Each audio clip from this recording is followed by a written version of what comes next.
જેતપુરના વીરાશક્તિ સોસાયટીમાં મા વિદ્યા વિહાર એપાર્ટમેન્ટમાં રહેતા એક શખ્સ પાસેથી માદક પદાર્થ ગાંજા સાથે ઈસમને પકડી પાડતી Jetpur city police.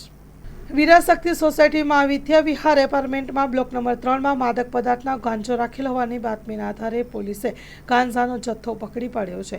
Jetpur city પોલીસે અરમાન અલ્તાફભાઈ નાનાભાઈના શખ્સના ઘરેથી 197 ગ્રામ માદક પદાર્થ ગાંજો ₹9,850 રૂપિયાનો તેમજ 2 નાની ચલમો અને વજન કાંટો તેમજ મોબાઈલ મળીને કુલ કિંમત ₹19,850નો મુદ્દામાલ ધરપકડ કર્યો છે અને કાયદેસરની કાર્યવાહી હાથ ધરવા માટે કાયદેસરની કાર્યવાહી કરી છે।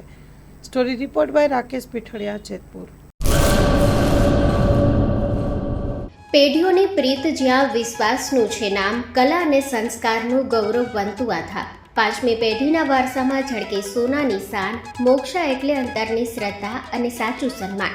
5 પેઢીનું આ સાથ સદાય અમર રહેશે। 5 પેઢીનું અતૂટ વિશ્વાસ એટલે કેરાનું ઘરેણું મોક્ષા જ્વેલર્સ। ગામ કેરાના હૃદય સમાન અને વર્ષોથી આપણી સંસ્કૃતિને દાગીનામાં કંડારનાર મોક્ષા જ્વેલર્સની મુલાકાતે આજે જ્યારે શૈલેષભાઈ શાંતિલાલ સોની આ પેઢીના 5મા વારસદાર તરીકે ગાદી સંભાળી રહ્યા છે, પણ વડવાઓના આશીર્વાદ અને ગ્રાહકોનો અપાર પ્રેમ પણ ઝળકે છે। પારણાના ચાંદીના વાસણથી લઈને લગ્નના ભવ્ય ઘરેણા સુધીનું અદ્ભુત કલેક્શન, જૂની કલા અને નવી સ્ટાઇલનો અનોખો સંગમ, ભગવાનના શણગાર અને ગિફ્ટ આર્ટિકલ્સ માટેનું ઉત્તમ સ્થાન। તમારા જીવનના દરેક સોનેરી અવસરને બનાવો વધુ ખાસ મોક્ષા જ્વેલર્સ સાથે। તો નોંધી લેશો અમારું સરનામું: મોક્ષા જ્વેલર્સ, કેરા, તાલુકો ભુજ, કચ્છ।